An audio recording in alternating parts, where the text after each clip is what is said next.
The Z to Z Podcast.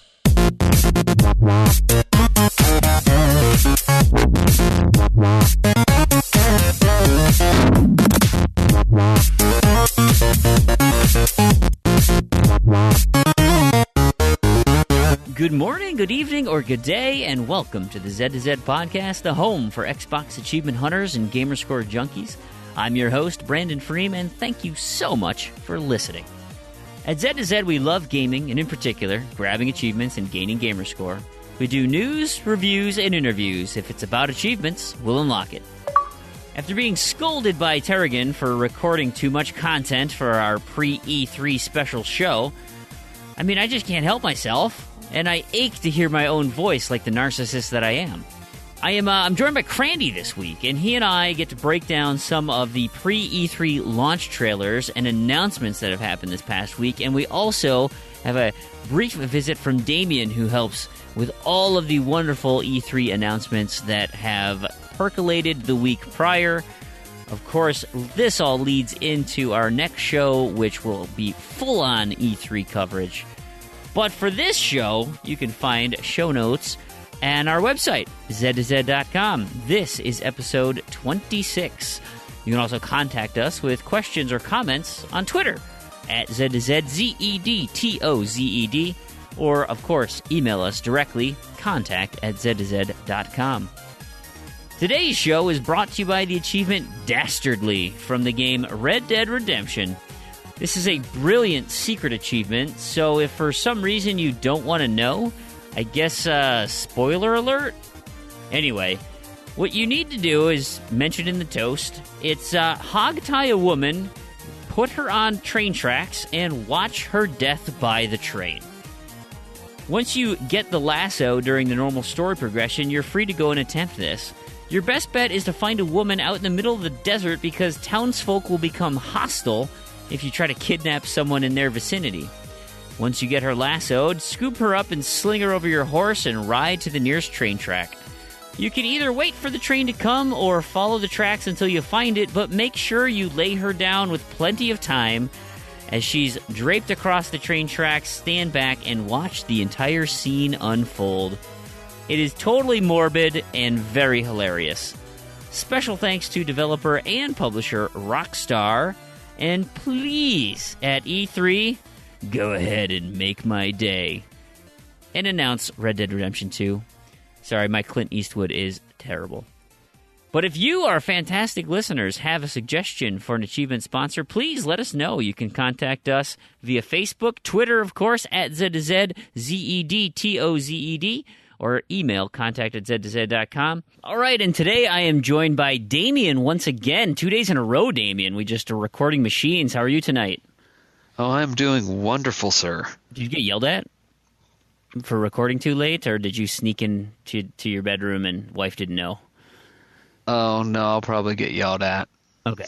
Just at least it's on the table. We understand. I think my wife was too tired, and so she didn't know what time I came to bed, so that worked in my favor. So that being said, we also have Crandy, the zombie news disease-ridden person himself. How are you doing, Crandy? Yes. I'm still sick, and we were kind of chatting off the air. I'm now the Grinch of E3, so green as the Grinch. So stay tuned for the Grinch of E3. Yeah, I don't know why you try to rain on everyone's parade. Because Freeman was calling it like a second Christmas. It is second Christmas. No, it used to be second Christmas for me, and then not anymore. Well, I hope all of our listeners, enjoyed our pre-E3 podcast that came out earlier in the week.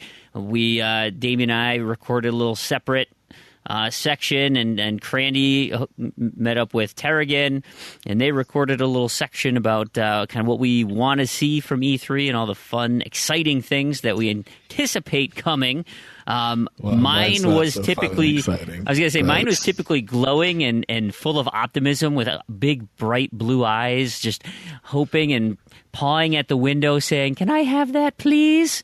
And poor old Grinchy Crandy over here is, sarcastic and bitter. Taking all those toys and putting them in his big sack and throwing them down a ravine. I just feel like a parent that's going to be, I have to pay for this somehow. I don't have this much money. Whatever. That's the beauty of it. Like, because all the Ubisoft games you're excited about, they're going to be $20 in 6 months anyway. So it doesn't even matter. Well, and, as I said, the season passes are all going to go on sale before the first piece of content's released anyway. So. Yeah, and 30% of everything that's going to be released will be games with gold sometime. So I mean, you just wait it out, play the long game. All right, yeah, before we got out for Goat Simulator, see that for free. Yeah. Smart. There you go. Or you just find a wealthy friend like Terrigan who, all right, wealthy might be the wrong word. He's just wasteful with his money, but he buys a lot of video games, and I get to play them. So that works for me. I don't think so. Yeah, kind of as an update, I don't think he bought anything new this week. So sorry, McLovin, but I think we had a week off. I bought a new Xbox last week. That's right. Crandy got on board. Xbox so number why did 7. Why did you get a 7th Xbox? So the Xbox 360s here are like dirt cheap at EB Games.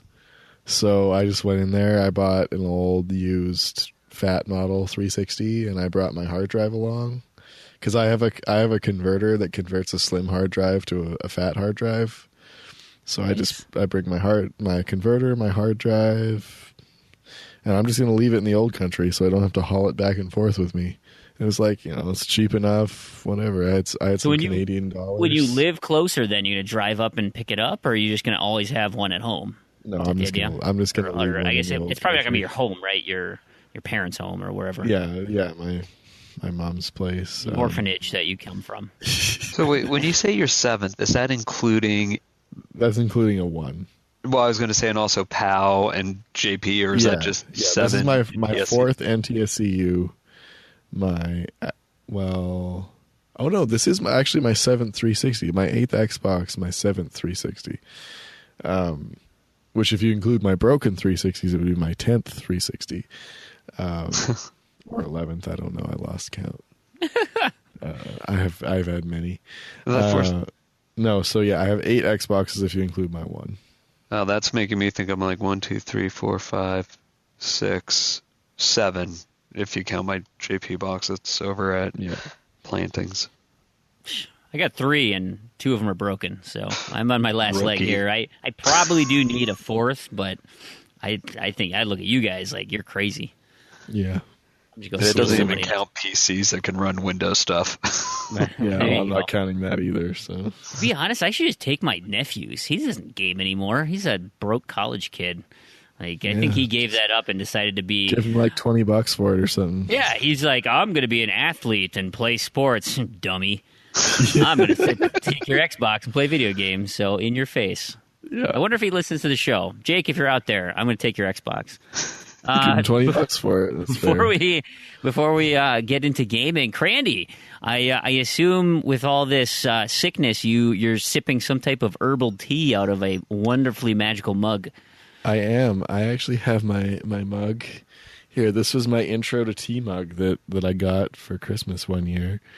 My mom got this for me. It had a little infuser and it came with some Earl Grey tea, and then that was it. I was hooked. That was the gateway mug. It was from my favorite tea store, Teopia, which was the kind of Canadian equivalent of Teavana if it wasn't lame.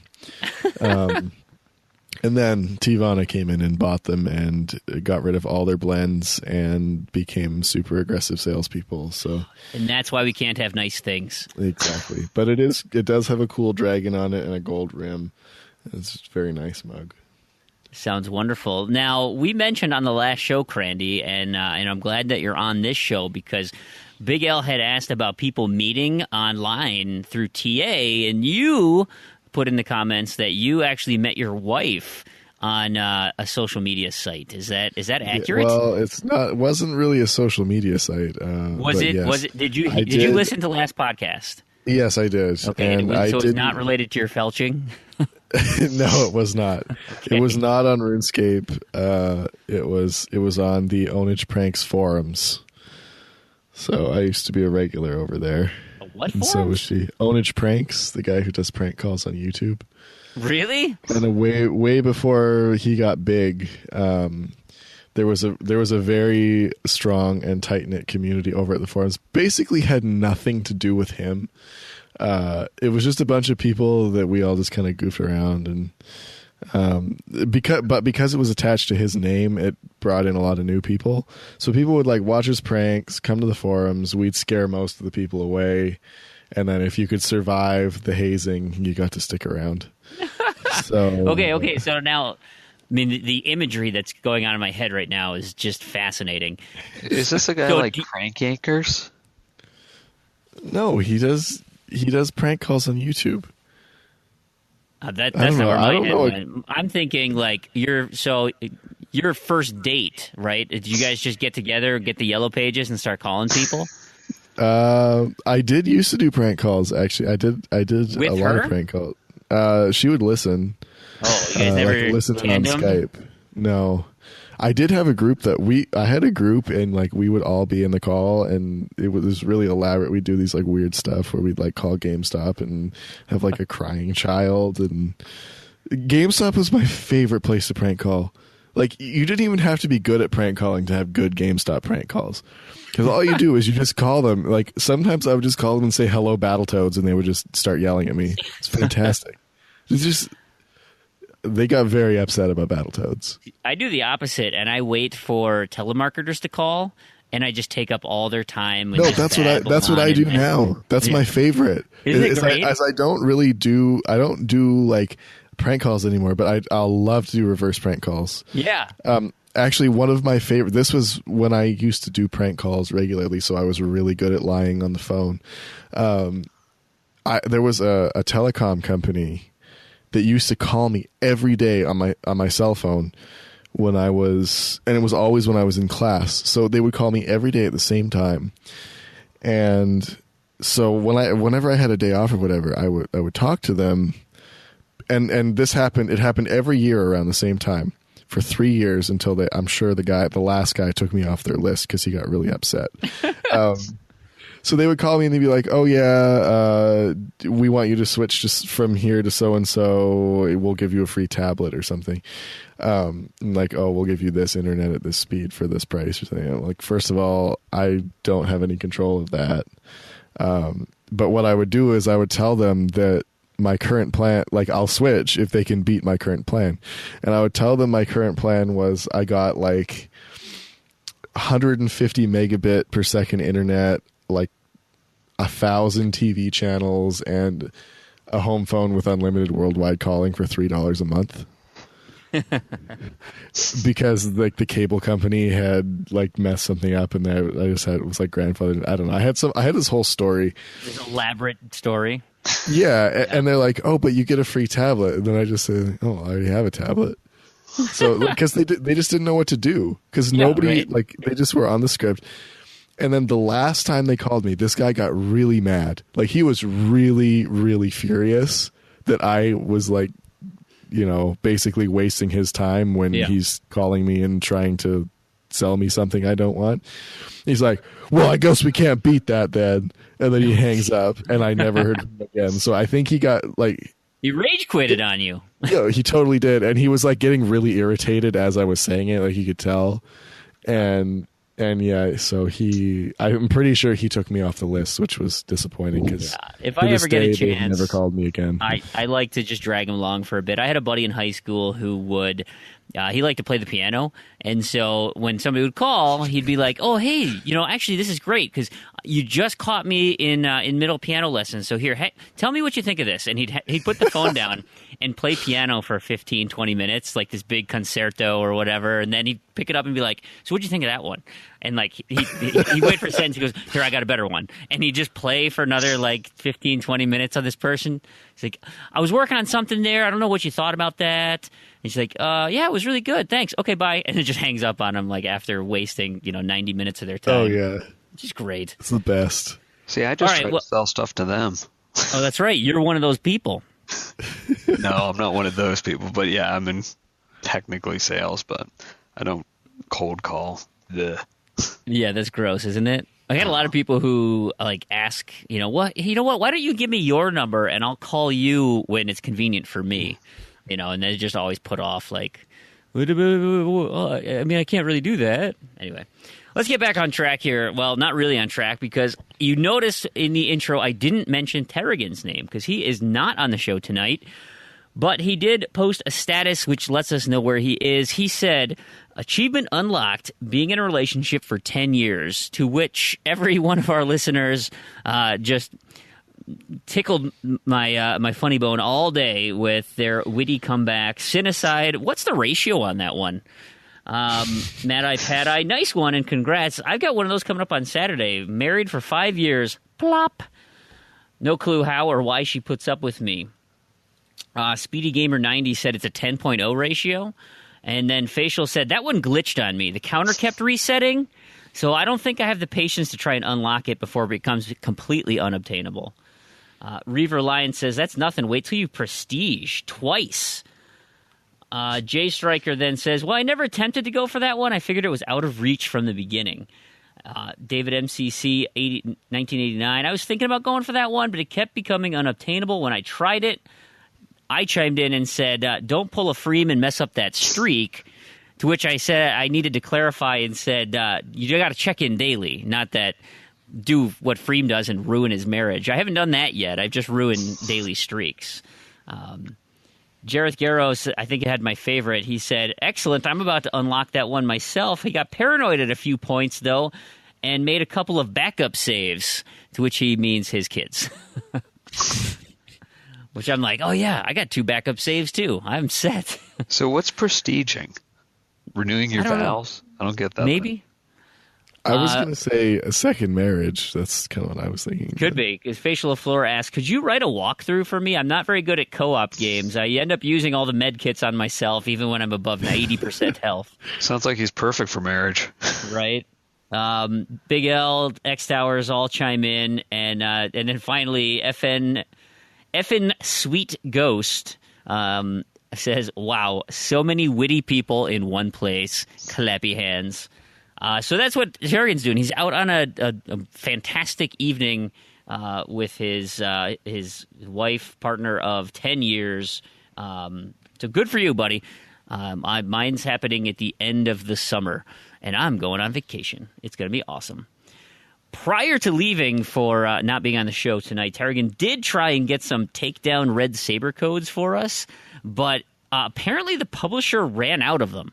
So they would have given them to us, in theory, but they're all out. So sorry, guys. He did post this weird-looking Reddit thread. That's not that weird. But it shows some dude who cleaned his Xbox One. He took it apart, showed a before and after, and it was disgusting. We were just complaining prior to hitting the record button about how awful this setup is, because it's got that gigantic metal grate on there, which just does wonders for scooping up all sorts of dust and pet hair, and then it clogs super easily. So the fan is I was thinking more the top grate, not the side ones. The side the one? Side ones are also on the 360, and they don't get really clogged up because I've taken apart many a 360. I mean, they do a little bit, but not that bad. But the one on the top where all the dust just falls right through it. And you can't get it out. It just falls inside. I see.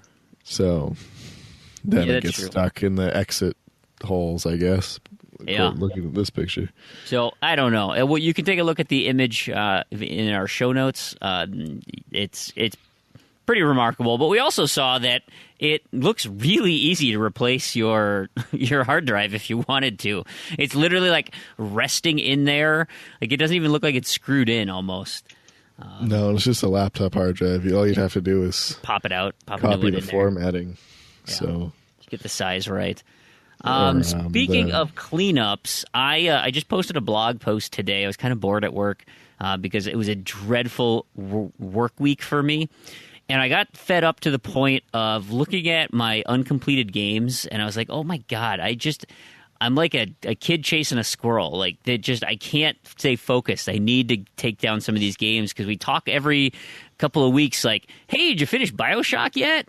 hey, ever play Mass Effect? Did you ever? There's so many games out there that I haven't gotten to. And so I made a list of 93 games. And it happened to pick the 93 that, like, Did you put BioShock on there? BioShock's on there, Mass Effect's on there. Good. It's a huge, it's a huge put BioShock 2 and giant Infinite and random Burial at list. Sea on there too. So my plan is, of these 93, I want to get it down to 50. Once I get it down to 50, that'll be like my 50 active games list. And then anything I complete off of that, I can replace with a new game. I want to see how this works. This is the plan. So the summer is kind of clean this garbage up, right? Project Spark's on there. The Disney Infinities are on there. And I put a wide array of games so that I can jump around and, like, have a smaller section of games that I'm not going to get bored of. Because I always hated it when I did, like, 15 games, and it's like, hey, you get to play Raccoon City today. And I'm like, I don't want to play that game today. That's stupid. So at least now I have more options. We'll see how much I do. What I will say, though, is this list is a fantastic list to go off of if you're interested in doing a Playing Zed challenge to me. Because those are the games that I would love to be working on. And if someone was going to try and push me for a week and wanted to see if they could take down whatever score I'm going to do, those would be the lists I would target. Hey, maybe I'll challenge you if I'll do like the German version of BioShock and you can do the international one or something. Yeah. There you go. Ooh, I need to finish that too. What, the German version? Yeah, I beamed of that and the Japanese version. I was hoping to do them both. I have all of them, but the German one is the only one that has the DLC, so that's fair to match with the international one. Yeah, I have the Game of the Year. Well, DLC's free. I bought all or have all the DLC. Yeah. It's not free for BioShock 2, right? No, BioShock 2 has more stuff. Yeah, and I paid for those already. Yeah. It also comes on you can get the Ultimate Rapture Edition disc, and it's all on there, too. Yes, I don't have that. I know that for sure. So, we'll move into our recap, kind of what we've been playing, and I want to give you a quick fill-in on Terrigan is still leapfrogging. I think he's the only one of us left. Damien, did you survive at all? You said you're calling it quits. This is my day. I will be out. This is your swan song. You're not going for. What is the ratio today? It is 8.6. So the only thing I have left in Project Spark is I would either have to have done all 4 run-throughs of Voidstorm without dying, which I still haven't done it once without dying yet. And so the other one would be get to Spark level 50. And I'm Spark level 43 right now, which I could have been grinding it out, but it was the son's birthday weekend. He had his birthday party today. I just, it was what do you put first, your kid or Leapfrog? And, It's about time. Oh, yeah. Leapfrog, obviously. Yeah. And I have Rare Replay. I haven't started it yet, and I'm just kind of on your thing, Freem. I don't want to put yet another game on my tag right now, just really to stay alive for 1 or 2 more days, and this weekend's just so booked. I just need to bow out. So yeah, there's no delusions of taking it to the end. So it's absolutely same way. But yeah, so Urban is still alive and kicking, and he has it mapped out. Well, I mean that's always all subject to change. He does have it mapped out to 13, I think, but. Again, I was talking to him last night, and he's like, all these people unlocking these high ratio achievements start dipping them down on him. So he needs to kind of revisit his plan a little bit because I think he was trying to cut it a little too close. But, yeah. So good luck on you, Terrigan. We'll see how that works for the rest of this competition. We're getting real low. Top 200. Yeah. We're within the top 200. That's pretty darn cool. It's going to be interesting once it starts hitting like 10, 12, because there's not much out there that you can get in a day that has a ratio like that. Got to get out Robotron. Got to get out those Robotron skills because that's like 25. I think what you happens can do that is in a couple hours. Well, you got to be on top of whatever the brand new release is. If you can, he might be okay because he's in Australia. If he could get on, I saw some Mirror's Edge stuff, like, just got launched and people, like, first ones to unlock it, you'll go a little deeper into the game and you can start getting those really high achievements once it recalculates of people just starting it. So, well, you always want to be number 2. That's what it's going to end up being. Right. Yeah, instead of getting the 1.0. Yeah. Yep. As far as me gaming, I had mentioned it was a dreadful week of work for me. And so I didn't earn a single achievement this week. It's like tearing at my soul. It's like I'm getting like nervous tics because I haven't unlocked an achievement since for Friday. It's been awful. And so it's only one, and it was in Plants vs. Zombies Garden Warfare that I was playing with my son. I did game a little bit. I've been doing my dailies in Project Spark and Rayman Legends to further the progress on those achievements. And the actual gaming I did, where I sat down, it was on Monday night, and that was the only time I got to play, and I played Destiny. Okay, I played on Sunday too. Sunday and Monday I played Destiny. I got into raiding parties to do King's Fall hard mode, right? I have 3 achievements left. One of them I've already unlocked. I just need to reset them. I'm saving it. I just need to reset the counter. So that'll unlock no problem. The other, and then leveling up my Warlock, I'm super close on that one. So there's not going to be a problem. It's beating stupid Oryx on hard. Not that hard now because they've increased the light level. Should be really easy. I am cursed when it comes to getting in gaming sessions for this. I'll go onto the 100.io. It's an awesome LFG site, and you find people, like-minded people that work well together, and I always get hit with like one noob in the party, and it's like it wouldn't be so bad if they could hold their own, and we'd always get to Oryx and fail. I've probably got essentially to beating him 24 times, and we can't just close the deal for whatever reason. It's so obnoxious. So, like, that is my, as of now, white whale. I want that so bad to be off my tag. And there's some news about that later. I might as well actually get into it now. There was a big announcement this week for Destiny's new expansion coming out in the fall, Rise of Iron. And ultimately, what is of interest to you achievement people, us achievement people, is aside from new content and all that stuff, it'll be fun. It's not going to be quite as big as Taken King, but it's going to be a large content edition. It's going to be $30, and so I feel like this will have achievements that come with it. Here's the kicker: they're abandoning Xbox 360 and PlayStation 3. So at that point in August of 2016, so August of this year, they are splitting your character. So you will no longer have parallel paths on your characters. There'll be a divergence at that point. Meaning, to my understanding, you can no longer go backwards with your character to the 360 and cross-unlock those achievements. So as of now, you can play on either side, and when you boot up the other game, the achievements automatically unlock with a profile sync. So I've been sitting on the Destiny 360 thinking, that'll be great. I'll get a 1K once I finish it. Your time is running out on that. So if you have put some effort into Destiny and you want to pick up free achievements, find somebody you can borrow the 360 version or the one version from and link up those two accounts, because sometime in August, and they don't have a specific date for it, sometime in August there'll be an update where that is no longer going to work. You could probably just buy it pretty cheap these days too, I imagine. The 360 version can be gotten pretty cheap. I keep seeing it for like $30 for the legendary edition, where you get all of the content, right? $120 worth of stuff for $30.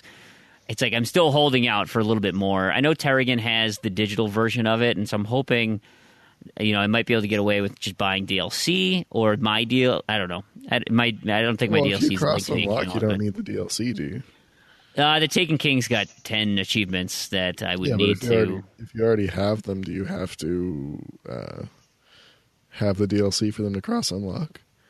That I don't know. I think so. I think they would have to unlock in the 360 version to count as having unlocked. I guess I don't know about that if I don't have the technically the rights to play the DLC if the achievements would cross. So we'll find out. Yeah. I mean, that's something I'm going to plan to do once I can kill this stupid boss. Anyway, so that was my week. Totally dreadful. I am really looking forward to getting back on track with some real gaming. These validation batches are done. They're like 24-hour long batches. So I was in at like 3 a.m. trying to, watch these things. Oh, just dreadful. So, and that's enough about me. What about you, Crandy? What have you been playing? Well, I've been playing a bit. So I finally started my post-gra ratio dive. Oh yeah, how's that going? It's going all right. I did start a bean dive on TA, but it's not a normal person bean dive. It's a Crandy bean dive, so it's got all kinds of weird stuff. I started off with Monopoly Plus, finished that off in a sitting. I moved on to Monopoly, the 360 version that's really hard to find, expensive, and not so great. I remember looking at it in a store when it first came out. I was like, oh, cool, Monopoly for Xbox. Maybe it has multiplayer. No. They didn't. This was a $60 release. No online multiplayer. Nice. No, like... That's just way too much work. What do you want me to do? Who thought that up? Terrible idea. Then I moved on to Forza Horizon 2 presents Fast and Furious, Xbox 360. And that's generally a fun game. It's not super long. I started Thomas Was Alone. I find that game very boring. Oh, really? I like it. I mean, it's fun for like 20 minutes, but like I just find that some of the puzzles like are just involve excessive amounts of character switching for they don't really add anything to the puzzle. It just makes it more tedious. So I mean, I don't hate it. I definitely don't hate it, and I think I paid like $2 for it, so I'm not going to complain too much. I don't feel like they were that. Anyway, Yeah. It's pretty quick. It's super quick. No, it's not bad at all. I just need to finish it. I played some Killer Instinct. I tried it on Windows 10, actually. I went over to my buddy's house. I brought over my One, and I forgot my my power source. So I had a One, the HDMI cable, a screen, controllers, games, no power source. So I downloaded Killer Instinct on his computer and got to try that out on PC, which was cool. Runs very well. Looks even better on PC. So that was fun. Played some Doom. And now the big one that I started is Life is Strange. I finally started playing Life is Strange. And that is a fantastic experience. Oh, good. I'm glad you like it. And it's funny. I'm playing it on the 360 and it just looks terrible. It looks so bad on the 360. But it doesn't matter because it's so immersive that it doesn't matter that the trees look like big polygon square bricks. Like, who cares? It looks awesome or plays awesome. Great story. Man, I'm craving to play it, but like the last couple nights when I came home, I'm just like, I go out all day and I'm just like dead tired. Like, sure. No, I get that. I don't know. And like, I don't even come home late. Like, I was out last night with my buddy and like I think I came back at like 11. I was like, yeah, I can get in a couple hours. Life is Strange. Come downstairs, sit on the couch, and I'm just falling asleep. So I was like, okay, well, I can't really enjoy it if I'm falling asleep. So I think tonight we're going to play some more, though. I'm going to play some more. But nice. That's pretty much it for me. Oh, and Project Spark, of course. I got both Fortnites, finally. So now I'm just waiting on my challenges and, of course, leaving the tutorials for last, as I do. Oh, and yeah. I played original Doom as well. I had a tea party, so all my buddies were over, and we played some Doom split screen after we were done drinking tea. So that is the thing I do is I have legitimate tea parties. All my buddies come over. We get out like 10 teapots and make tons and tons of tea, sit around and drink tea for like 3 to 6 hours. That's ridiculous. It's a really weird thing, but we all enjoy it a lot. So it's kind of a thing that we do when I come to town now. So Just to be clear, like, this is like hot water steeped in herbs, right? You're not talking like tea as a euphemism for alcoholic beverages, correct? no, this Like is you're doing weird things and not normal things, like getting drunk with your friends. yes, that's correct. There is Hey. no alcohol at these tea parties. There is no marijuana at these tea parties. It is tea that you would brew and drink like a normal person, and does not alter your mind, to my knowledge. That's ridiculous. Yes, it is a real tea party. That's funny. So before we ask Damien what he's been playing, I forgot one thing with the Destiny news that we need to add is everybody who plays the Rise of Iron gets a new Year 3 Galahorn. It's coming back. But and you're gonna love this, Crandy. This is for you, right? So if you get the Galahorn, if you play the story, you complete the story. That's your reward for doing that. But Crandy, listen to this. If you pre-order the game, you can get it ahead of time. Huh? I'm pre-ordering it, baby. I need my Galahorn. No, don't. Well, I'm gonna buy it anyway. You're gonna get it anyway, right? I'm just gonna buy it a day before. But anyway, I knew you'd like that. Oh, okay. Terrigan also. Day before is okay. Yeah. You can do it the day before, because then it doesn't. Then they're not like, oh, well, we need to look at all these people that have given us money 2 months in advance. Yeah. No, I might even buy it. Well, I guess I still probably buy it the day before. But anyway, Terrigan adds into the notes here. He says Destiny is dead to me. He's not a fan, and I think the fact that the pre-order it's just salt in the wound on that one. But anyway, back to you, Damien. Let's delve into what you've been doing this week. All right. So I think from the last time we talked, I had done. What was that? In between. So I'm just kind of looking through my streaks of what I've been doing. So I played a little bit of the Minecraft Xbox 360, did that new DLC or title update to get some of my Leapfrog done. Then I did the Goat Simulator for Xbox One. I finished that up, did my Flat Master. So I've completed the stack. Then we've done Project Spark as well, just working on my dailies, weeklies, and just grinding through that. And that kept me alive for Leapfrog through pretty much today. And other than that, I did 3/4 home, started working again. So I banged that out in a few hours. So I hear. Yeah, we'll get into that later in the show. Yeah. Cool. Yeah. So we spent a lot of time already this week talking about kind of what the plans are for E3 in our previous show, but on this one we'll go a little deeper into kind of what has already been announced, and then the show following E3. So our next one after this will go into depth onto what is new that we didn't get to talk about. And so, of course, the E3 rumor mill is just out of control. And so there's lots of juicy things to touch on during the pre-E3 show. Of course, most of that, yes, they're going to say leak. I would say probably 40 to 50% of those quote-unquote leaks are straight from the developer. They want to just drum up guerrilla-type tactics to get people excited for the games, and that's fine. I don't have a problem with that. Do you, Crandy? Yeah, listen to my E3 bit. That's yeah. Okay, just checking. I want to see what page we're on here, well, because worry. I just think it's a fair marketing tactic. Don't worry. I'm plenty critical of that. So Gotcha. But one of those games that was announced, this was an actual announcement through Volition. They announced Agents of Mayhem, the new IP. This one.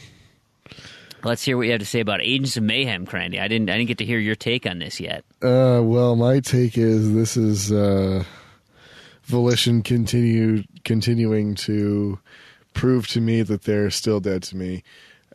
So I feel like it's a total slap in the face to all the fans of old Saints Row lore. Because in the Saints Row universe, a lot of people don't know that Red Faction actually takes place in the same universe and timeline. It's Like the connected. one on Mars? Yeah. Okay. It's the same universe. They're connected by Altor. Altor is the big corporation that, as you play through the story in Saints Row 1 and 2, becomes bigger and bigger. And by the time you hit Red Faction, they've become so big that they are now Altor is a mining company, and I think they were mining on Mars so Altor is defunct by the time Red Faction comes around, but there's still remnants of Altor, and they're what started the expansion to Mars. So, if you dig deep into the collectibles, particularly in Red Faction Guerrilla, you see the kind of remnants of Altor, and you can connect the two with that. But now with what's this new one called? I didn't even Agents of Mayhem? Agents of Mayhem. So Agents of Mayhem would have been a great way to kind of tie the timelines in with Altor and Saints Row, because this is kind of a nearish future type of game where you've got these guys that are whatever they are and whatever they're doing. But no, they decided just like the Dex storyline to just junk it and say, "Get with the times, Gramps," which was a quote from a Volition member on a Reddit AMA with people saying that the new Saints Row was a huge disservice to longtime fans, which it was. So that's my problem with Volition. They used to make gold, now they make trash. I think it's stupid, and I will not touch it. So just let me just kind of rephrase this in how I'm hearing this. You're upset from like a fanboy perspective that they're not holding true to their own lore and they're changing the story as they wish. I don't know if I want, because I really enjoy. You don't want me to use the word fanboy. That's what you don't want me to. Fanboy is kind of thing, because I'm not like. If I was a fanboy, I'd be blindly following. I feel like I would be blindly following Saints Row wherever they took it. But I'm just kind of like a purist. Is like, you started a story and you didn't finish it, and you got lazy. You made a few cash-ins and just abandoned the story and insulted all your fans. Like, gotcha. Not only just insulting your fans by going to the cash-in, because I understand that, this is the time when THQ was dying. Saints Row was one of their biggest things. So they needed something quick to save them. I get that. But when you actually, not just, not directly insulting as in ruining the storyline. Like, you go online and you say, "Get with the times, Gramps," to your longtime fans. Like, come on. They could have saved it. Like, and the thing is, they didn't just say, "Okay, we're scrapping this." I'm going back to the Dex storyline, because there was this whole storyline that they hinted at in Saints Row 2, like was going to come in the future, and then they just canned it. They just dropped the whole thing, and it was really annoying, because it was just this interesting kind of plot line that they just never finished. And then not only did they not finish it and insult the fans separately, I mean, kind of tied together, but separately, then they continue to poke the fans. And Saints Row 4, the 10 minutes of it I've played, they hint at that storyline. They poke you again if they're like, "You actually bought this pile of garbage. We're going to insult you some more, hint at the Dex storyline, and then not do anything with it." So you're just saying they're a bunch of trolls over there. They're the worst. I hate them. They're dead to me. It's like your favorite punk rock band selling out, signing to a major label, and then suddenly making a Broadway musical to cash in on their newfound popularity.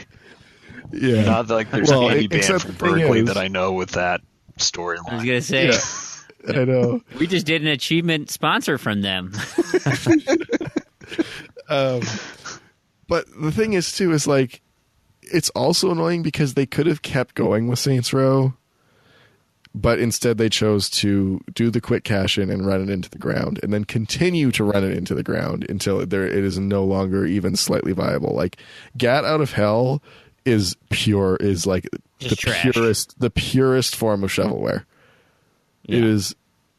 That is shovelware, Yeah. which we will talk about on Shovelware Cemetery, by the way. But even 4, I mean, 4 was total the shovelware shark, too. like you wouldn't believe. Like, Not only was it just bad in all aspects, but like it didn't even run properly.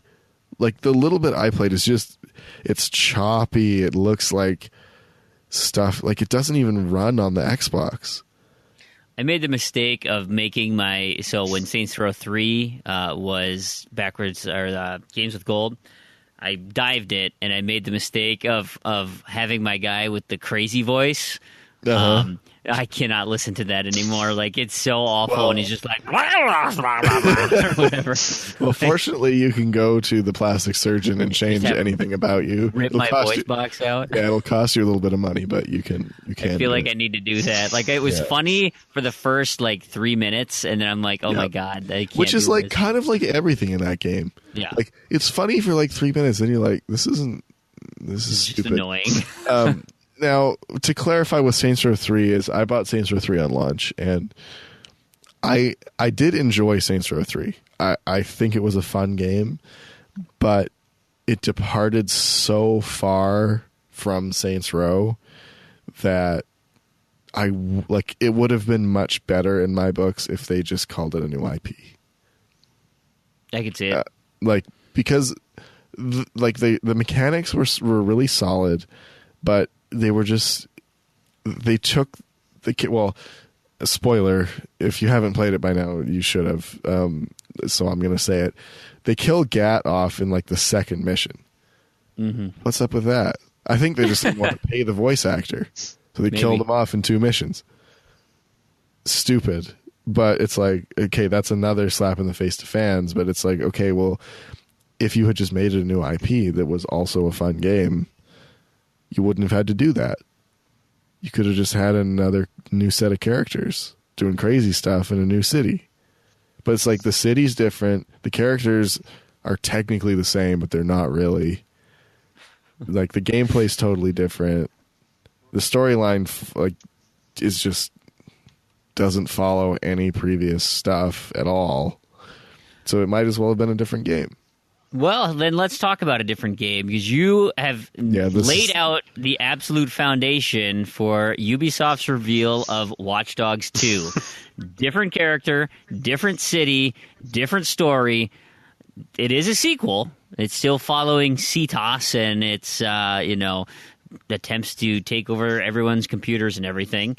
Then you start Jeez, spoilers, come on. the I hacker haven't Marcus. played the first one yet. I also haven't played the first one, but I know the main antagonist is a computer named CTOS. Lowercase c, TOS. Like GLaDOS. Might be GLaDOS's great-great-grandmother. Maybe. We'll see. Anyway, so we got the big Watch Dogs 2 reveal. Ubisoft, in all of its glory, finds the prettiest, highest polish graphics cards it can find to launch this thing. This looked gorgeous.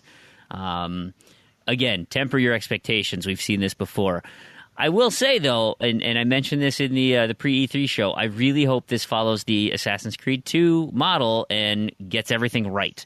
I am an eternal optimist, and so I feel like that's going to be the case, because Ubisoft did it with Assassin's Creed. So I think they can do it with Watch Dogs. They understand why Aiden was such a douchebag, and nobody wanted to be him as a protagonist. And I think they made Marcus a lot cooler, a little edgier. Although it does seem like there's some significant tie-ins to like Grand Theft Auto. Hey, whatever works, right? What do you guys think of the Watch Dogs reveal? I didn't watch it. On purpose? Yes. Are you boycotting Ubisoft too? No, I just don't trust their trailers because historically they've been deceptive, misleading, and unethical. So, Yeah. ethics. Wow, that's quite a jump. yeah, that's right, Ubisoft. I'm calling you unethical.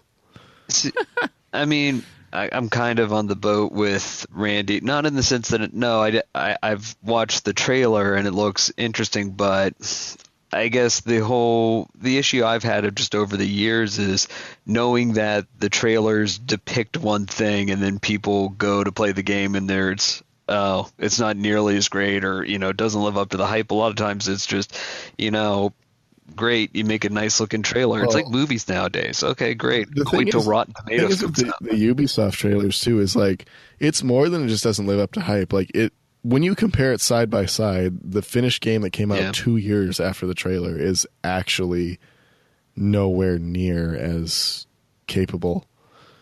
Like, Watch Dogs was particularly bad, but The Division was really bad too. I suspect Wildlands will be exactly the same. Oh, absolutely. Because this is that same thing. Oh, here's this game. It's coming out 2 to 3 years from now. You can pre-order it today. Here's a really cool, awesome-looking trailer. I've seen the pre-orders gameplay for Watch Dogs 2. Gameplay quotes in, like, this is a gameplay trailer. In-game engine, yeah. Well, no, not even in-game engine. Like, with Watch Dogs and The Division, it was an actual gameplay trailer. And they had all this working stuff with these amazing effects, this really high-end stuff, and then when you go to release, it's nowhere to be seen, even though it was apparently Ubisoft said they weren't working. doing that anymore. They've told me that they're not doing that anymore. Do you trust Ubisoft? I don't. Me and Guillemot, dude, we're tight. Okay. Super Your tight. BFFs. We text and All talk right, more than people know. The thing is, you got to do what I do and get excited about the concept of a game, and then just media blackout it, or just don't. I play used to get excited about games. Yeah, you just don't play it until like right now. I actually haven't played Watch Dogs 1. That'll get subbed into my list once I get down to 50, and so. It's going to look like garbage regardless, because I'm going to be like, well, it's on my Xbox One and I've got my Project Scorpio already, so it's backwards compatible. So it's going to look like garbage regardless, even if I wanted to go back to the old trailers. Like, I forgot how good they looked, but I always know, like, my TV doesn't run at the most pristine graphics it can. I don't care that they've toned it down. It's just that when you present this 2 years early, you think that it's going to be at least the same or better. It's just like you're showing something that is just simply not true. It's the principle of it that annoys me, not the reality. I gotcha. Because it's misleading. It's totally misleading. It's like, look at all these cool things. Oh, you can't flip the car over because we didn't draw the bottom of it. So we just made it so they can't flip. Or they did what Quantum Break did, and you just can't damage those Nissans because they paid a lot of money for the advertising. Oh, did Quantum Break do that too? Yeah, so they're indestructible. Well, that was like, what was it, Gra 2? Yeah, that's right. Yeah, with Christian. The Fords or whatever. Dodges. Dodges, right? that was it. Yeah. Bulletproof cars. Yeah, so I think it was Nissan in Quantum Break. They are impervious to destruction. Great cover. Yeah. We did get another sequel announced this week. It was Injustice 2, the DC Comics universe fighting game from NetherRealm, the makers of Mortal Kombat. I don't think Ed Boon wanted to announce it quite this early. He probably wanted to wait for E3, but some images leaked, and they wanted to ride that hype train while they could. Was this another leak? Quotes? This was, and I think this was an accidental one, and it came from some marketing materials that were shown. I'm very skeptical of leaks close to E3. Just as I talked about in my E3. You got to think with so many people in the games media, though, like they're probably just running around like seeing, oh, what are you shipping over to the Anaheim Convention Center? Oh, let me just take a peek at that, and trying to scoop things early because everyone's trying to ship everything. Anyway, or like the dude at Kinko's who's like, oh, you need big, large color prints of the Destiny Rise of Iron poster? Okay, yeah, I'll do that. Snap, Facebook, Instagram, Twitter. Oh, yeah, thanks. I could totally see that too. I mean, everyone's got an avenue to put that garbage up online. No ethics anymore. I don't know. I'm on the other side. I don't think it's the developers. I think it's those rotten human beings and their cell phones. I'll take the flip side of it. Anyway, does Injustice 2 do anything for you guys? You're not much a fighting game. Oh, you would like fighting games, Crandy? Well, I like Killer Instinct. Oh, that's about the only one I play. I would like to get into fighting games. I just don't have the absurd time commitment it takes to learn them. Because that's the nice thing about Killer Instinct is it's very approachable if you don't have a background in fighting games. Right. Another sequel I am excited about that is already out for PC is XCOM 2 was announced that it's coming to consoles in September. Really excited about this. I loved XCOM and actually have XCOM Enemy Within on my list of 93 because I really wanted to get the completion on the XCOM Enemy Unknown. I have 5 achievements left, and I'm in my 3rd playthrough on my hard mode playthrough. Because I think my 4th one is my Impossible, and my 5th one is a normal Iron Man or something. I don't know.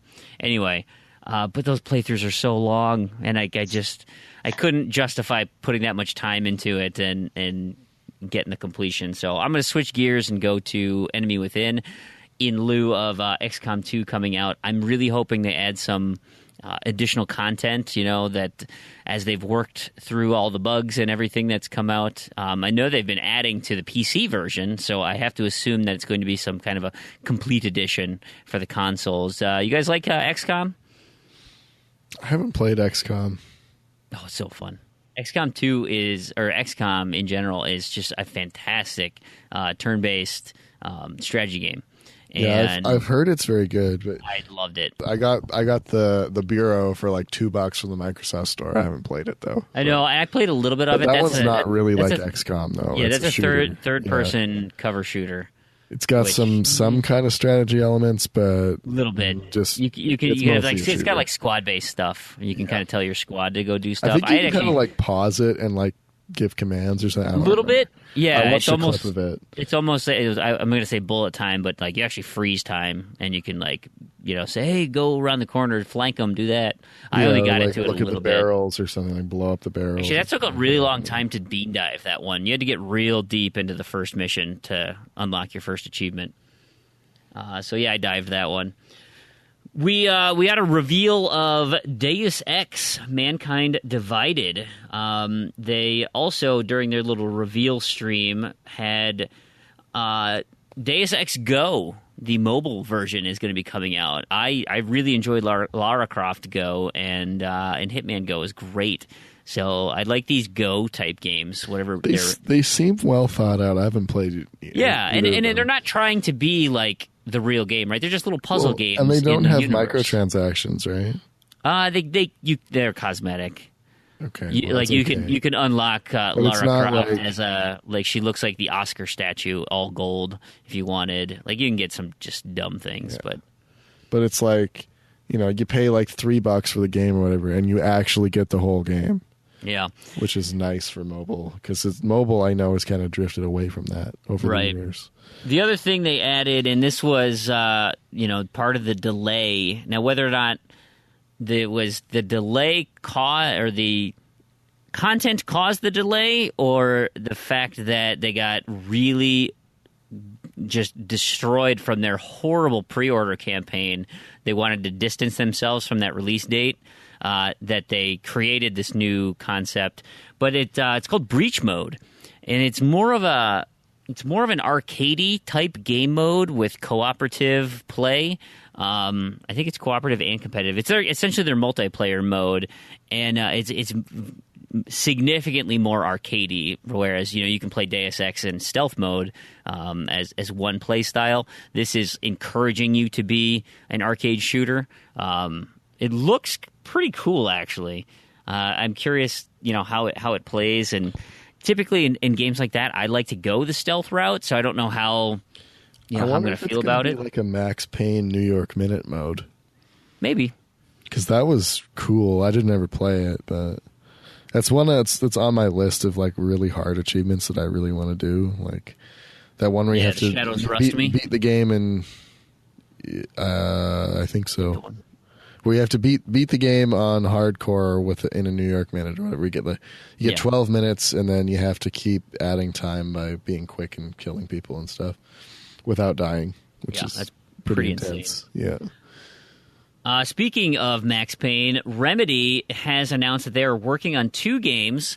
And neither one of them is Alan Wake 2, which is a bummer. And they're not coming to E3. Like, what the hell? Are you kidding me? What are you doing with all your time? I mean, you just had Quantum Break. I get it. Fine. Anyway, I was really looking forward to some Alan Wake news, and I thought when they had said they'd been working on one of the projects for 9 months, then maybe we'd get something. But alas, not to be had. They announced it in Remedy's State of the State address to their employees. So for whatever that's worth, they're really excited about the future of Remedy. They did kind of hint that their next game might be multi-platform, though. That they might go independent from being a Microsoft first-party studio.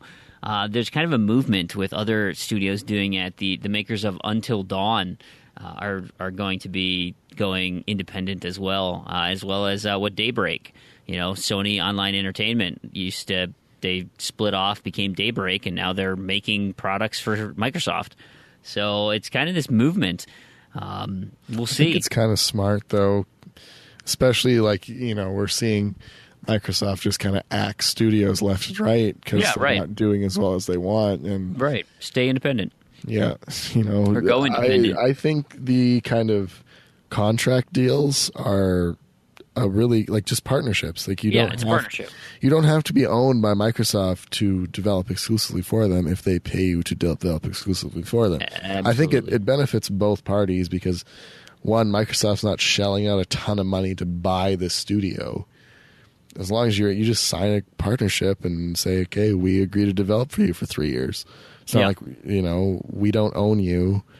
You don't have to stay more than 3 years. It's just, I guess it was kind of, was Rare owned by Nintendo, or were they just kind of, they must have been owned by Nintendo. Yeah, they were owned by Nintendo. Okay, because I was going to say, because they did a lot of great stuff together, but I guess they must have been owned. Yeah. They were a first party. Okay. I guess maybe second party at worst. Yeah, but...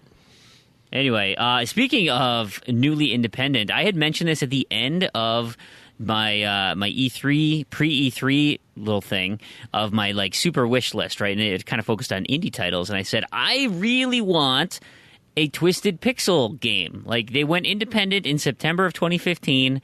It's about time you guys came out with a new game. I really enjoy your work. Guess what happened on Twitter today? An announcement from Twisted Pixel. Stay tuned for Monday. We've got an announcement. So I'm like, this is great. It's like they literally heard the podcast before it even was posted. So I get my wish, a Twisted Pixel game. Now I just hope it's not garbage. That's entirely possible. Another.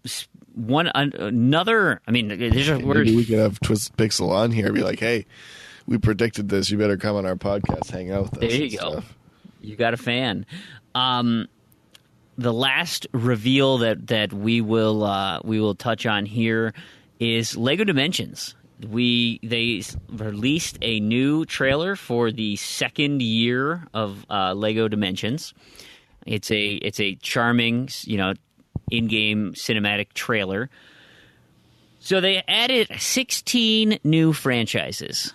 And it's quite the list. So the ones you can actually see in the trailer opens up with the new Ghostbusters, the all-female version of the Ghostbusters.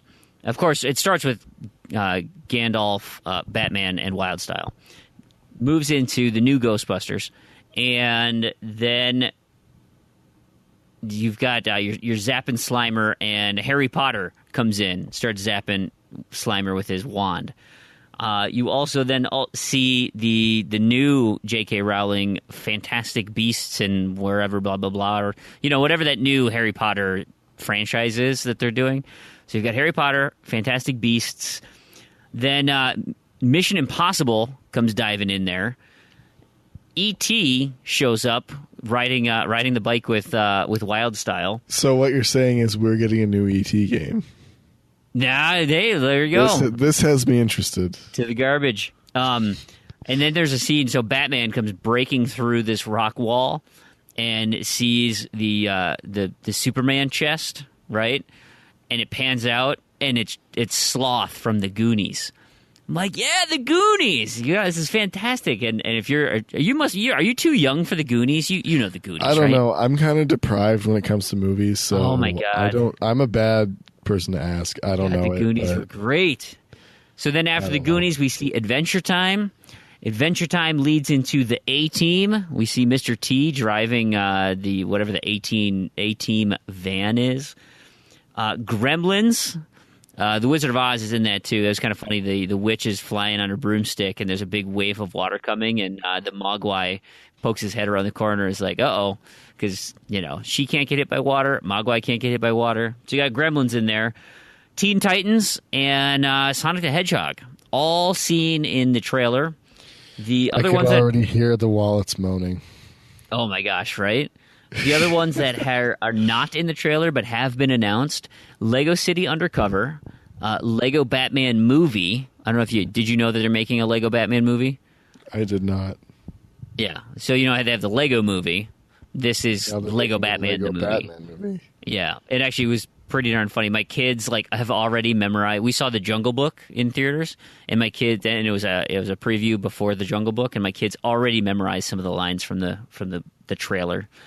For the Lego Batman movie? Of Lego Batman. It's pretty darn funny. Because it's that Will Arnett, really brooding Batman, where he's always super depressed and just sounds like, man, someone pooped in my cereal. He's just always just unhappy about everything. So it's like me. So they should have hired me to be Batman, basically. Yeah, except your voice is Krang, not Batman. I haven't looked up Krang yet. I have to, though. The clip is on there for you. If you went into the show notes. I was just listening as I was doing a bunch of cleaning, so I didn't look at the show notes this week. The last three that were not in the trailer: Knight Rider, David Hasselhoff and his black car that talks, Kit, Powerpuff Girls, and Beetlejuice round out the 16 franchises coming to Lego Dimensions. I can already hear Joe from across the pond squealing with delight.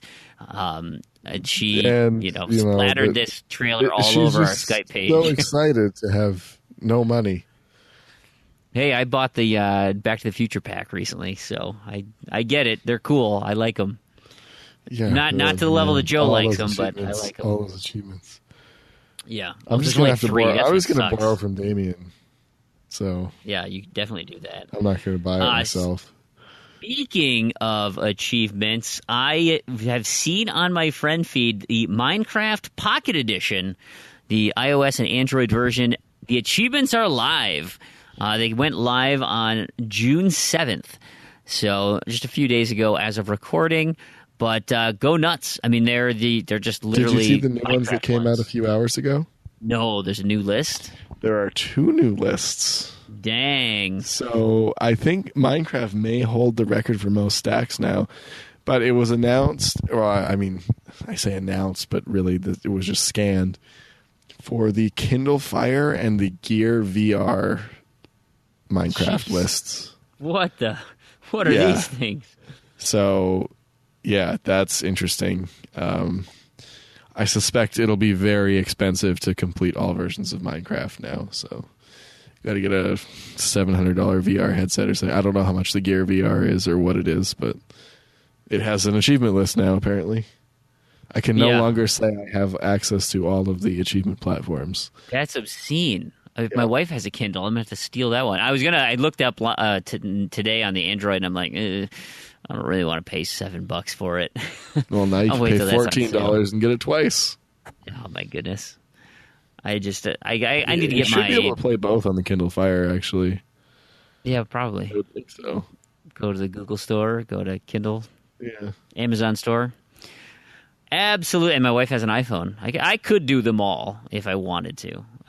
So you have an Apple device in the house.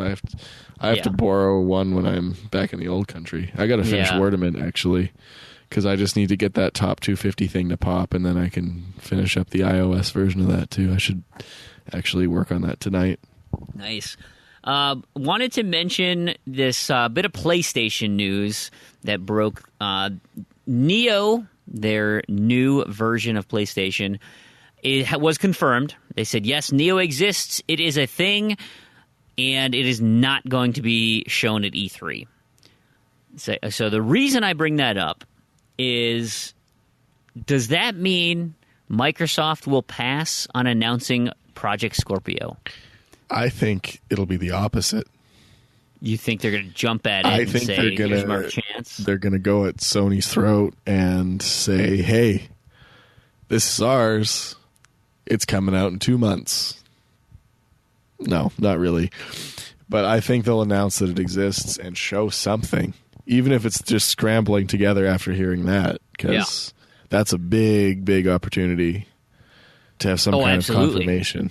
Absolutely, and especially since, I mean, I assume that Microsoft knows what the specs are on the Neo, or at least they assume they know, because they've already made mention that it's supposed to be more powerful than whatever this rumored 4.5, PlayStation 4.5 is.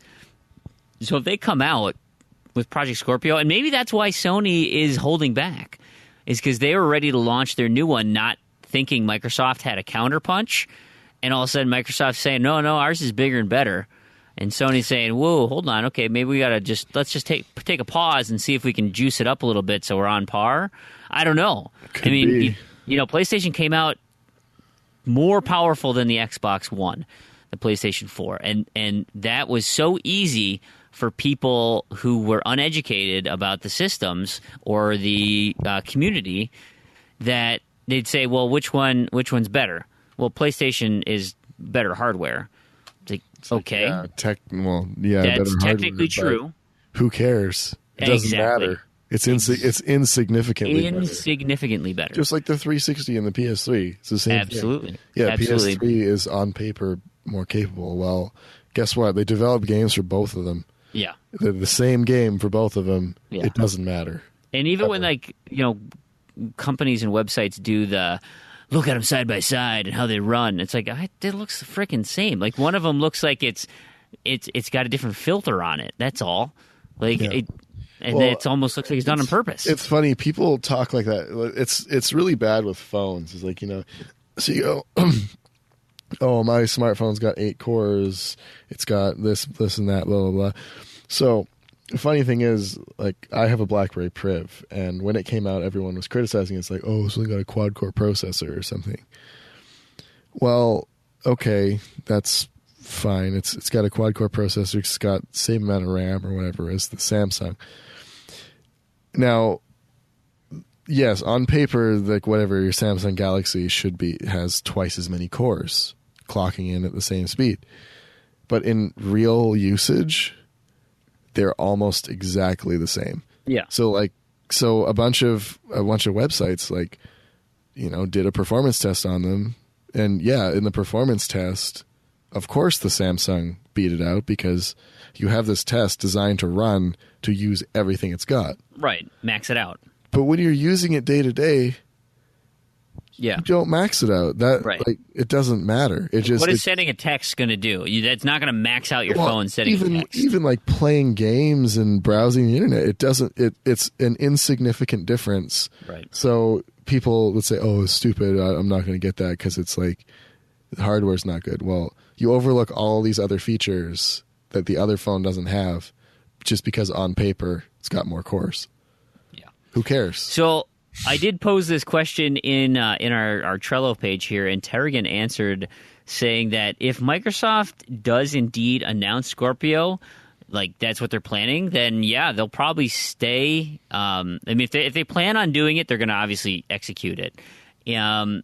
But it does kind of take the pressure off that maybe they can hold back and not do it. Terrigan also mentioned that he thinks they could be bluffing and have Neo revealed after all. I think that's a dumb You don't announce that it's not going to be there, then show it. That's See, a dumb, I was dumb thinking approach. that too, actually, but no, I think that would be dirty. Then you don't, you and have no set- credibility. And then you start this whole thing of sabotaging each other if you're doing that, because if they did that, it would be intentionally to sabotage Microsoft. Now, Microsoft jumping on that and showing theirs, I would not say is dirty. I'd say that's being opportunistic.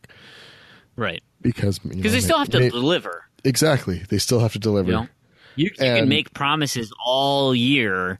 You still have to deliver in the end. But the thing, like, on this topic is, I had a good discussion with one of my friends the other day. We were talking about, what does this mean for the future of console gaming?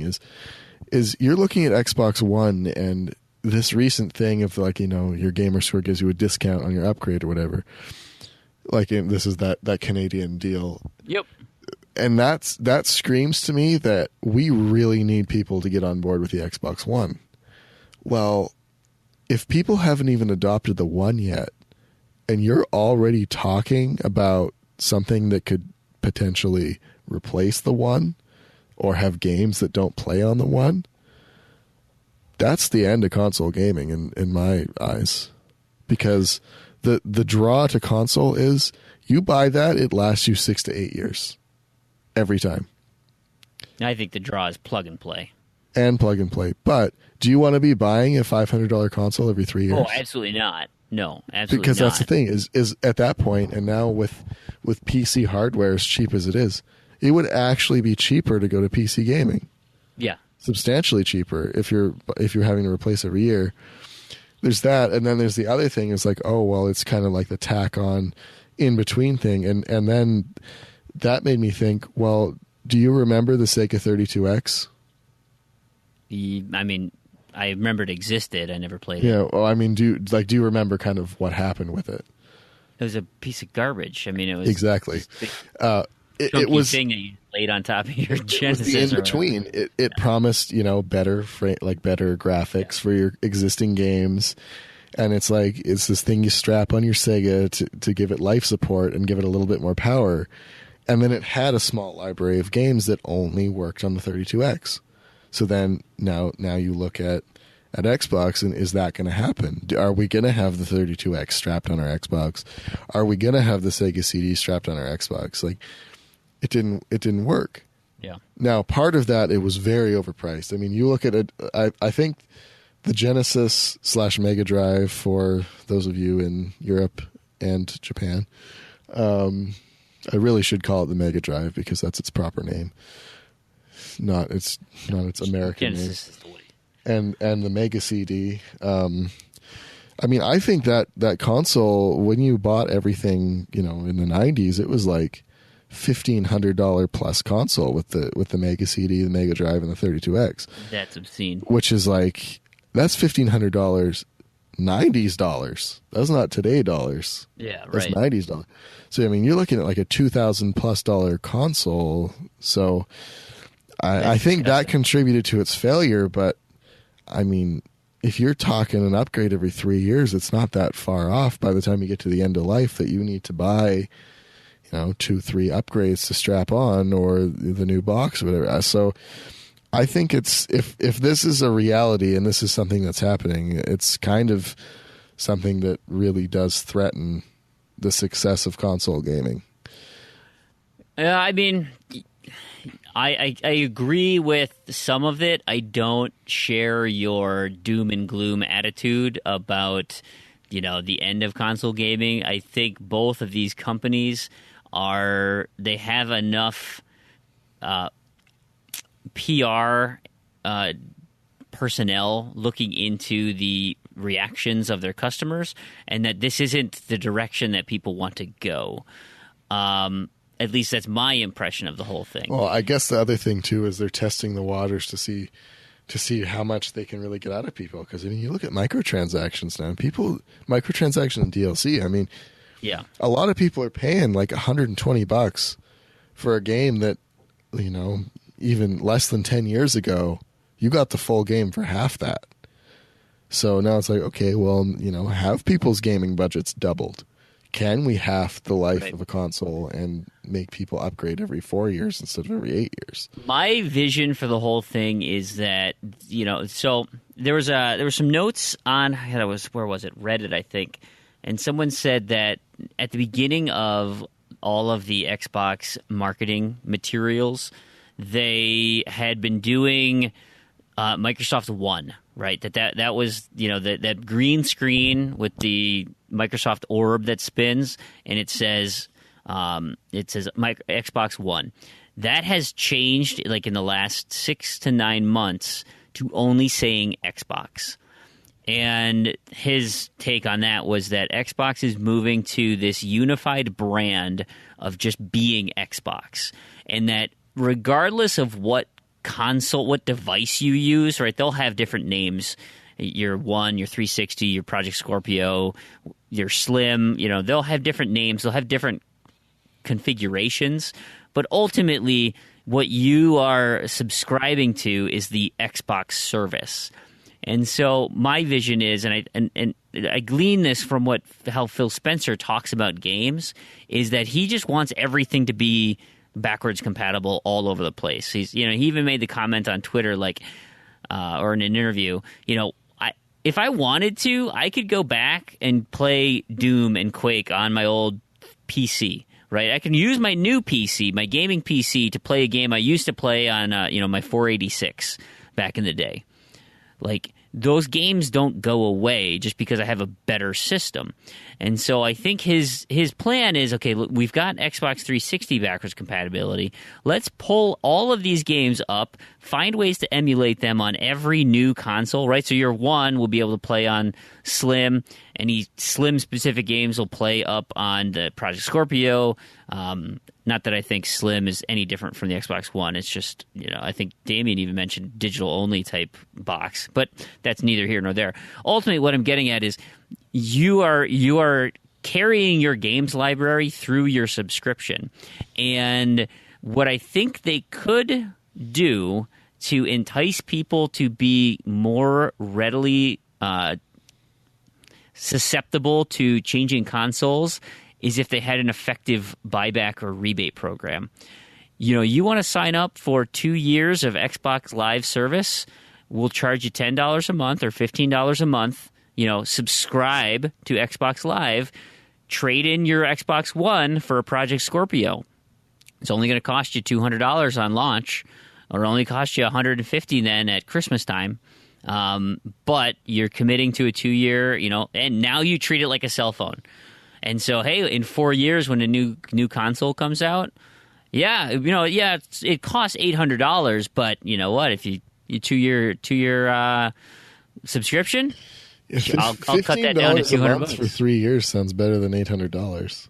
It absolutely does. Well, and that's what cell phones are, right? I mean, if I drop my phone in the toilet and I had to go buy a new one, it's going to cost me $600-$700. Well, I've been buying. I haven't had a cell phone contract in about 6 years, so I've been buying cell phones outright for a while now. But just buying burner phones? No, I buy unlocked a good phone. Well, it's because I'm between two countries all the time. Sure. And up until 3 months ago, I couldn't get anything on credit in the U.S. So, but no, and I plan. It's actually cheaper for me to do it this way, because I would end up overpaying for the plan you get with a contract, and then you end up just paying for the phone over its life anyway. Right. And I really don't like the monthly model. I don't like it at all because it hides the real cost of things. Correct. And I don't like that. I also don't like to not own things that I have. I also agree with that. That's part of the thing is, well, I'm kind of leasing it, and I might kind of own it at the end, but that's what killed me with. So when I don't have the new hotness, right? My phone it's good, it's adequate. It's an upgrade, but it's not brand spanking new, fancy this year's model type thing. It's I think 18 months old or whatever, but that's not my style. I don't want the newest and greatest. I don't want to pay for the newest and greatest. I want to pay $0, and because I need to have a service. And so I want a $0 phone. What they're trying to do now, and this, oh man, this steams my gourds like you wouldn't believe. Verizon is so shady with their new All stuff. of them do this now, where they're like, hey, you can get that brand new phone. It'll cost you nothing. Nothing per month, because it'll cost. Normally it costs you $15, but because you're such a valued customer, we'll wipe out that $15. It costs you $0 a month. It'll just lease it to you then for 2 years. Okay. Oh, but What's the there's a catch? lease fee on your plan, and that's $15.95 a month extra Yeah, on your plan. and don't forget then at the end of 2 years, you need to provide this phone back in pristine condition, or we're going to ding you for that too. And it's like, I have yet to have a phone last 2 years on me. I have screen cracked all of my phones. Scraped the crap out of the sides. Like, there's no way I'm getting my full money back on that. And guess what? Then you're gonna have to. It's like leasing a car. You got to buy the rest of that car out before you can trade in for the next one. Yeah.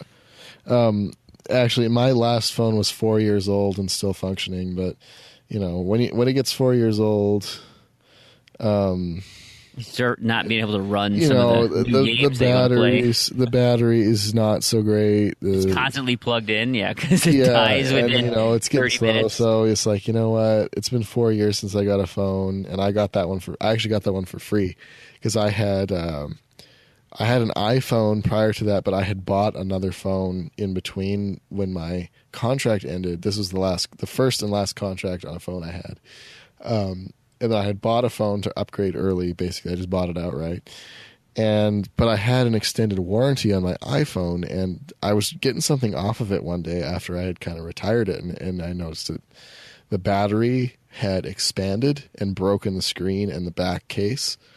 So I was like, I have an extended warranty. I should take this in and get a new phone. So I take it in, and they're like, oh, do you want another iPhone? I'm like, well, not really. They're like, oh, well, you can get whatever one you want. So I'm like, oh, cool. I'll get this one that I wanted. Then I got that one for free, no contract. And then when the new BlackBerry was announced, I've been not a big fan of BlackBerry for a long time, as a lot of people, but they put Android on it, and it has a physical keyboard, and it is wonderful. So I treated myself, and I spent a whole bunch of money on a new phone, and I'm hoping it lasts me like 4 years again. But we'll see. There you go. Yeah. So it's that's my kind of thing. wet in your neck of the woods now, though. Don't drop in the snow. Oh yeah, no, definitely not. But that's kind of my thing. Is I like to spend a lot of money on something that I think is going to last me for a long time. Yeah. So like I'll buy the greatest at the time and then run it till it dies. Yeah, and I'm hoping. I mean, I'm the same way, but there is a subsection of the population who's not like that. They want the brand new and shiny, and they will pay for it. And so, both companies might just say, hey, guess what? Let's just fleece these guys now. We'll drop the price significantly after a year, and we'll catch, wave 2. And then it'll be like, more traditional at wave 3, and that's maybe where I'll get on. I even did that with the Xbox One. I didn't buy day one. I got mine Christmas the following year. I got screwed on day one, as we've talked about before. Yeah. Maybe you should clean your Xbox. Maybe. I don't think that'll fix it, though. Speaking of a feature that Xbox is not going to go forward with, they announced there's an official statement out there that Xbox One, the TV DVR feature, is being put on hold. They announced it back in at Gamescom last year, and there's an official statement from Microsoft. I will read it verbatim. After careful consideration, we've decided to put development of DVR for over-the-air TV on hold to focus our attention on launching new, higher fan-requested gaming experiences across Xbox One and Windows 10. We're always listening to fan feedback, and we look forward to bringing more requested experiences on Xbox One, Windows 10, and Xbox Live this year. End of quote. So again, that's just their thing. My take on it is they are gearing up for the announcement of their Xbox stick, their USB stick, like their Roku, Apple TV, whatever, that they've said, we're just skip the DVR thing. We're just going to have your little plug and play, pocket TV thing. Yeah, I actually kind of view that differently. I think they're actually getting their priorities straight. Just skipping the media stuff. Because the media stuff is, I bet you, is not selling a single Xbox. Like, nobody's buying an Xbox One for media stuff. It's huge. Oh, no. The thing is huge. Yeah. It's expensive. It's huge. That's not. If I was going to buy a gaming console for media, I would buy a PS4 because it's half the size of an Xbox. Just for that alone, it is superior. And I don't need to run my TV through an Xbox. I can just plug it into my TV. Yeah. No, Like, and I totally it doesn't agree. make any sense. That's exactly why I don't think they want to get out of that market. I think they're trying to separate it from the Xbox One. And it's valuable. It is definitely valuable to have things like Netflix and Hulu on your Xbox, because if I have my Xbox in the basement and my Apple TV upstairs, and we want to watch a movie in the basement today, or I'm working on something in the basement and I don't want to move my Apple TV, I can watch it on my Xbox. It's a nice feature to have, but it's not something that's going to sell a console. Like, I really think that when they announced it, they were convinced that, yeah, this is going to sell consoles. Like, man, you can watch Netflix and TV on there. Yeah. Like, everyone's going to want to pay $500 for that. Right. Yeah, maybe, No, I think so, if too. it was 10 years ago when Apple TV wasn't a thing. Yeah, and I think that goes along with the branding talk that I was mentioning. That Xbox providing you services. You want to play games? Xbox gaming services. You want to watch TV? Here's your Xbox stick. You want gaming on your PC? Here's Xbox gaming on Windows. Whatever, I don't know, but that they're going to create separate entities and still try and tackle all of the digital outlets, but by putting them into very distinct subsidiaries or categories, then you're not. Well, no, that's not our gaming department. No, really focused on gaming over at Xbox Gaming. You want to deal with media, you got to go to Xbox Digital over there. But do you think they would brand a stick Xbox? Maybe. Because they even unbranded the music as Xbox now. It's Microsoft Groove instead of Xbox Music. Because, could be.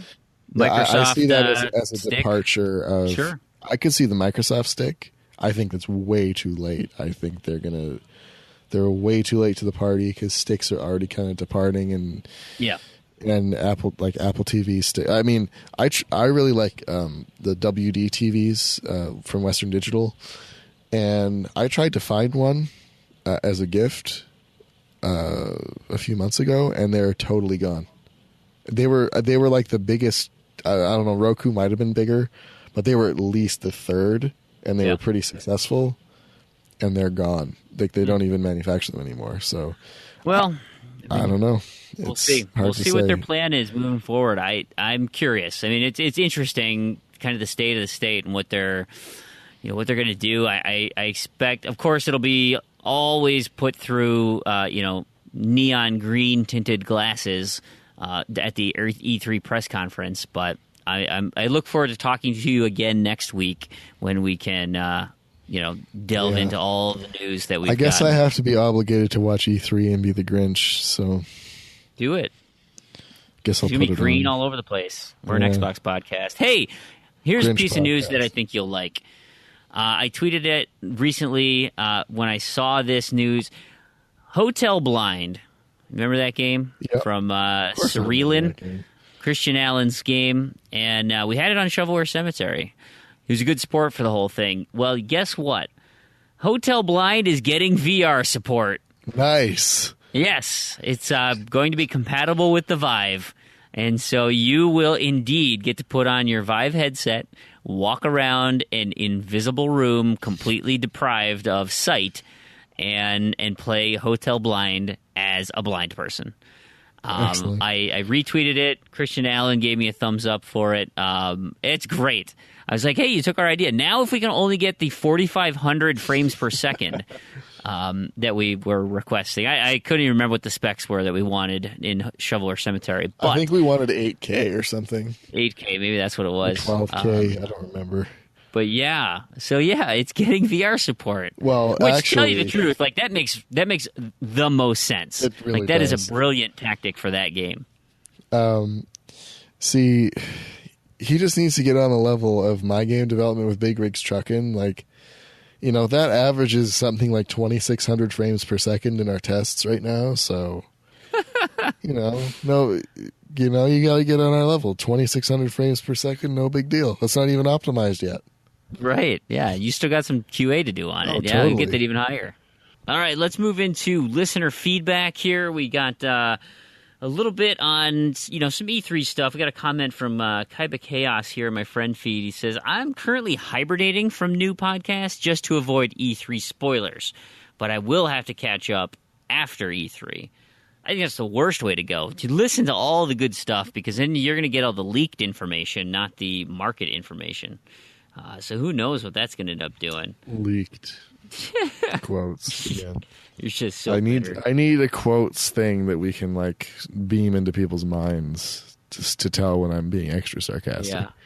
I got a private message from Stushnikin. I think I'm pronouncing that correctly. He said, "Hey, I have a extra Dark Souls code from ordering Dark Souls 3, and since it was Games with Gold, I already have it. So if you guys want it, it's all yours." So thank you so much for that, Stushnikin. That's awesome. And so what I think we should do is give it away to somebody when I Twitch stream Dark Souls. You can come watch me and win it, although those people are just laughing at me and they already have it because they played it before.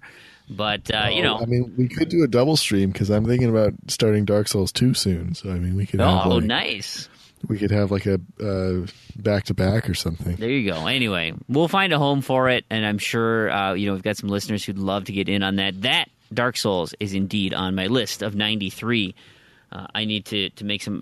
Granted, I'm not sure I can complete that game, but I need to get to a point where I want to complete the story, right? Because you don't. If you can complete the story, you can complete the game. Oh, okay. Because once you've done it once, it's easy. Easy. Yeah, that's what you say. We'll see. Easier. I need to figure out how to lock onto guys again. I totally forgot. Yeah, once you lock on, it gets a little less daunting. Yeah. And man, you go back to the highlights, quote unquote highlights of the last stream. That was a disaster. Yeah, I missed that one. I was gonna watch it, and then I got distracted for an hour, and you were already done or something. I got so fed up with just being such a piece of crap at the game. There's nobody there, and I'm like, I need help. I can't do this. This is terrible. I'm gonna try again in the near future. Here, I gotta make a concerted effort to make some progress. I need to get to that next bonfire. I think if I can make it to the next one, I'll feel better about myself. But got a comment from Saucy Slingo on my. I made the comment about, hey, I'm recording a mini podcast, and he kind of threw a comment on there that is better suited for this part of the show. He says, hey, here's a question. Which controller do you think is the best of all time and the worst of all time across any console? Ooh. This is a good one. I mean, I at the time I loved the Nintendo controller, but I have gone back and held that thing. That hurts. That hurts your hand with those sharp edges. I still like it. It's really uncomfortable. Yeah. Like I Super remember Nintendo trying to was do really like the nicer. quick slide between B and A when you had to slide your hand across, and it would just rip the skin off your thumb because those sharp edged buttons. Yeah. and the Yeah. D-pad was- I think Super Nintendo was nicer. Yes. But they still had the concave buttons for X and Y. The B and A buttons were rounded, and the X and Y were concave. Yeah. And so you didn't do as much on the top two, so it didn't hurt quite as bad. But Now, I don't know if I have a best of all time. But the one that's going to come closest to me is the Xbox 360 controller. yeah, It's probably my favorite. I like It the would be one better than the 360. It would be perfect if it wasn't for the D-pad. If the one D-pad was on the 360 controller, that would be the best controller ever. Have you played with an Elite yet? No. I've never held one either. Like I feel like if I did, See- that would be the one.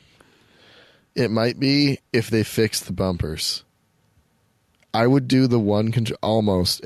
Other than the general poor build quality of the one controllers, it's just the bumpers. The right and left bumper are just terrible. Yeah. And yeah, my biggest problem too with the one controllers is just how fast they wear out. Because I've got my 360 controller I use has probably got like 3,000 hours worth of rough play on it. It's still going. It's crazy. Worst controller though is hands down Wii U. Ooh, good one. Wii U I is forgot about the that one. worst controller ever made. What were they thinking? What was going through their mind? They're like, yeah, that's a good idea. Agreed. Holy crap. That is So bad. I go to my nephew's to play Smash Brothers with him, the Smash Brothers Wii U, and it's like a game of musical chairs. Like, who's the last person to grab a controller because they have to use the Wii pad? Stupid Wii U tablet. And it's like, this thing sucks. It's so big, and it's just annoying, and the buttons are just garbage. I'm going to have to go close second on N64. Is that the 3-pronged one? Yep. Yeah. I love the N64.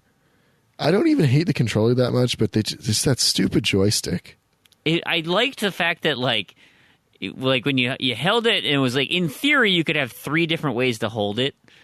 Where it's like, yeah, you could hold the, Well, I mean, left, middle, like, if you're playing a fighting game, you're going to hold it differently than if you're playing a shooter. And I did like that about it. Is like, I mean, I didn't play fighting games, but I mean, I go back and look at it and appreciate that as, okay, I'm playing Killer Instinct. I'm going to hold the far left and the far right because I want the D-pad, not the joystick.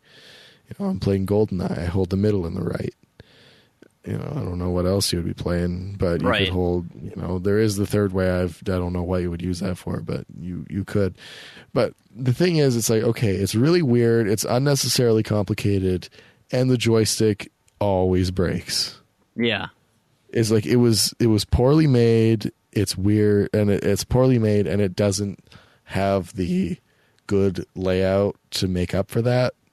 Which is why it's going to be one of the lowest rated controllers in my opinion, just because it's no good.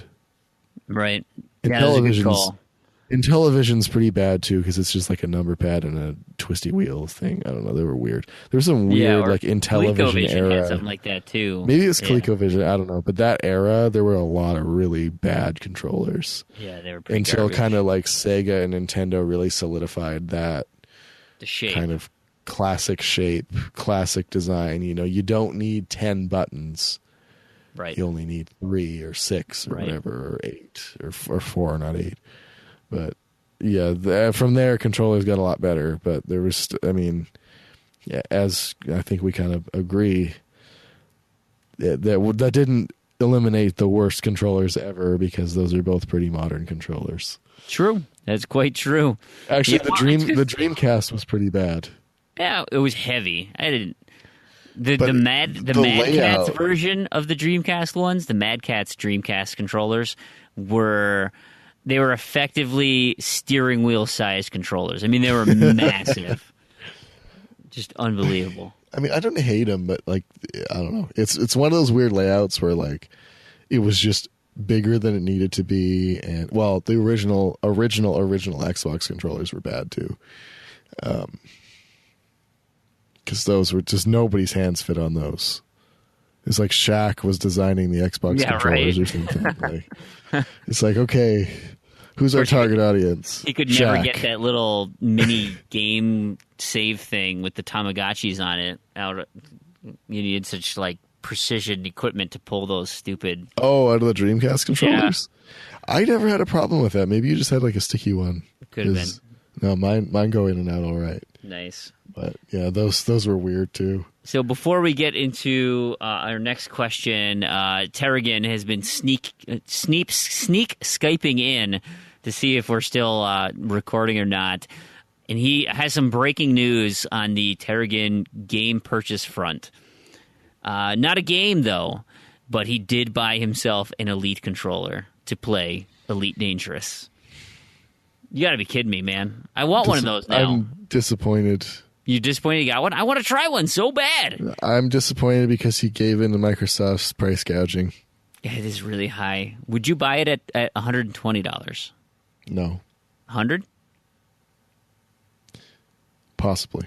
That's pretty close. 100, to me too, 100 is fair. I would say 100 is fair.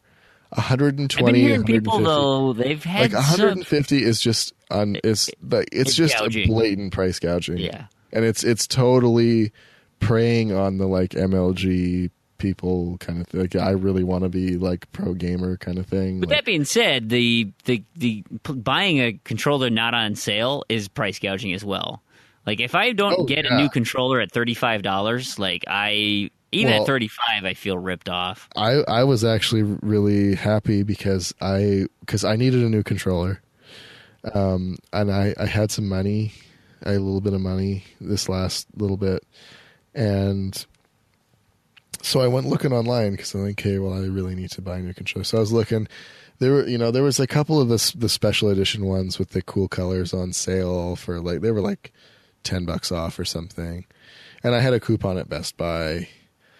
So I went looking, and then I saw on the Xbox controller for PC, which is the same as an Xbox. This is for Xbox One, which is the same as an Xbox One controller, except it also includes a long micro USB cable, which I need because my Xbox doesn't work wirelessly, and my last one just broke for no reason. I saw they had one open box, so I was like, "Oh, that's good. Maybe that's a good deal." So I click on it. It's $35 with free shipping. Nice. And yeah, that's key. I was like, "Yeah, that's good." And it's like it said open box, like perfect conditioner. So then I get it. Yeah, it's like somebody just opened it and then returned it like on the spot. It wasn't even touched. So good deal from Best Buy on that one. $35. I'm happy with that. That's fair. No, and I think that's a fair price. I mean, they're priced so high because they know those things tend to break, right? They got a lot of moving parts. Those are your replacement pieces. Well, not to mention, you need as I've at least mentioned one very many times, I really think that the Xbox One controllers are of a horribly poor build quality and just are essentially designed to break and not be repaired. So, well, I can see that. I think what bothers me about the One controller is that bottom of the controller jack there. That so like I have a chat pad on mine. I had to return 2 chat pads because they wouldn't fit into my controller because it's all it's not precise enough. It might have been your controller because my Day One controller has a crooked headphone jack or like headset jack. Oh no, yeah, it was the controller. Nothing fits on it. Then I bought the Commando one because that was on sale, and I thought it was my third controller. I bought that one, and that one's just locked in right now, and it slides in like a gem. And it's like, oh, yeah, that other one? That doesn't come out because I jammed it in so hard the adapter's now stuck in there. So, my third controller is the one that has the Xbox headset adapter wedged in there, broken, I'm sure. Well, because that was, like I said, and that's another issue with my Day One stuff is the Day One controllers were all really, really, really bad. Like flimsy. none of the pieces have locked together properly. Because if you disassemble a One controller, there's a few panels on the back that just snap off. They don't screw in or anything. And my Day One controller, they're all just loose. They don't fit in place. The headset jack is just the port is skewed, so you can't fit anything in it, which is just lovely. Yeah. And all right, well, let's move into the last question of listener feedback, and it comes from our good friend Keith, 271179, and he asks, what is your favorite moment of past E3s? We've actually got a response here from Terrigan as well, but I'll coincide it with mine because we share a favorite moment. And so, Crandy, I'd like to hear what your favorite moment is before I share Terrigan and mine. no. You don't have a favorite moment? No. There's nothing you liked about any E3s? No. All right. There probably is. Okay, well, Terrigan and I share the same, and it is the moment that they mentioned backwards compatibility.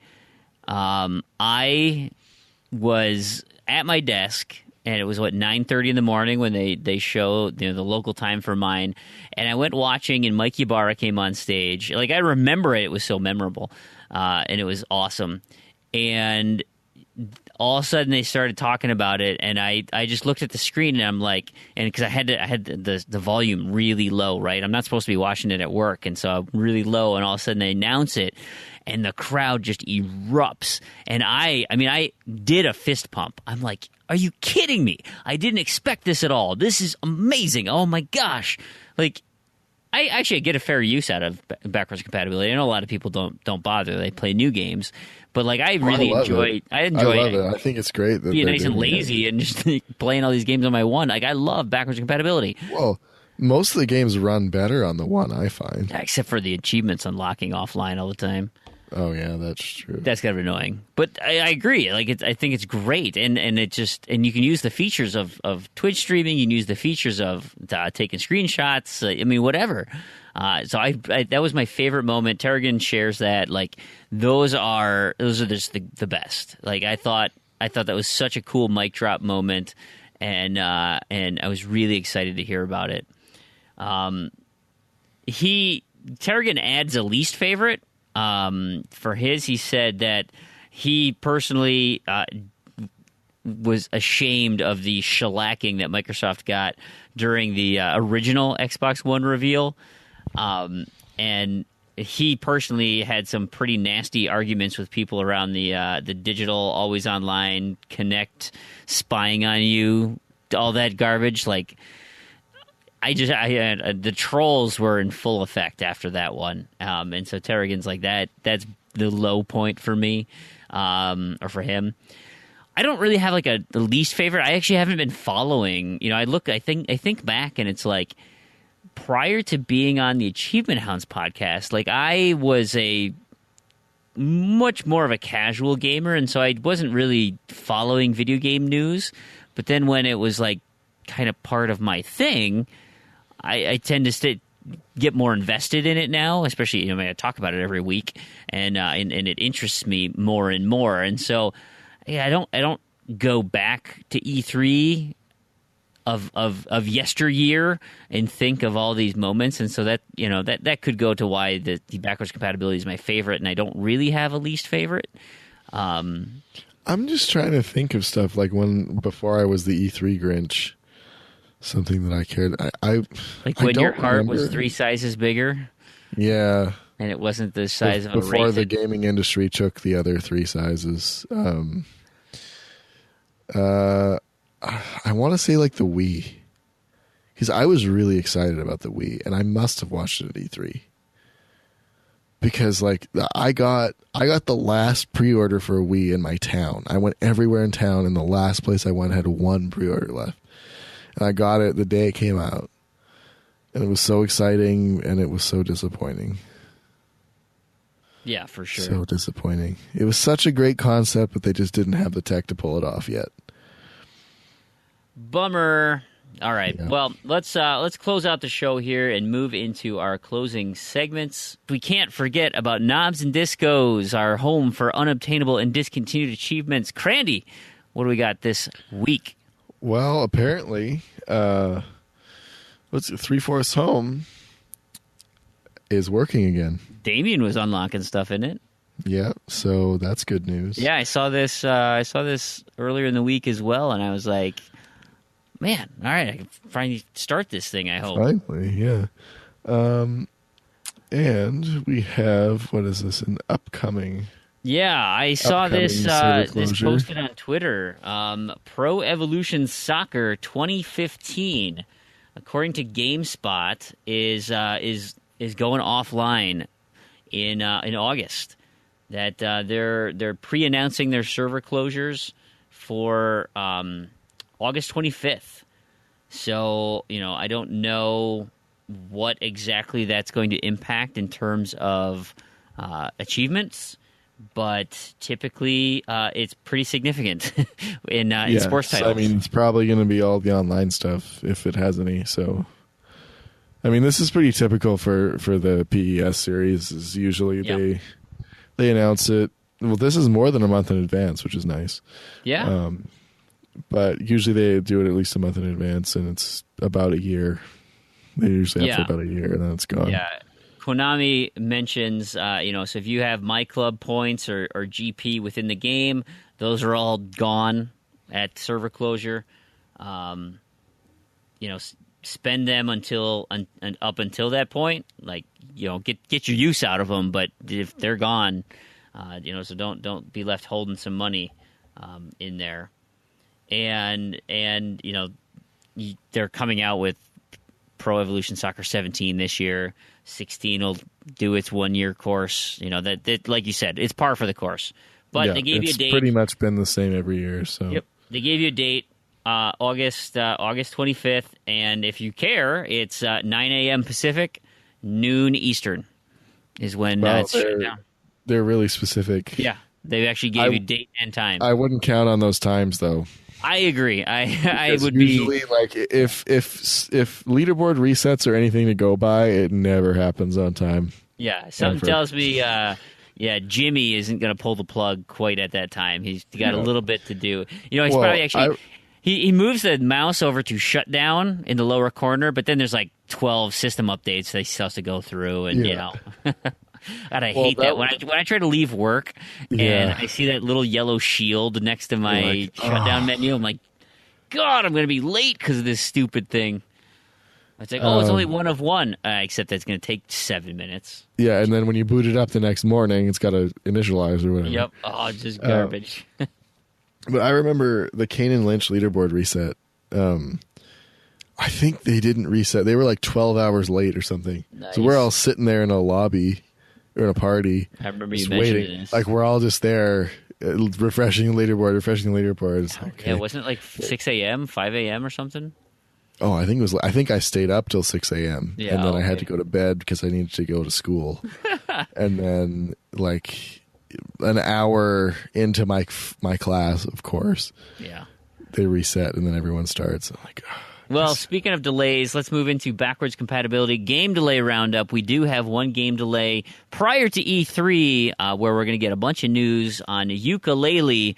They have said, it's not coming out till 2017. Sorry. So you're going to have to wait a little bit longer for your Banjo-Kazooie spiritual successor. So they got Kickstarteritis. Yeah, pretty much. All that money, right? Hashtag Grinch of E3.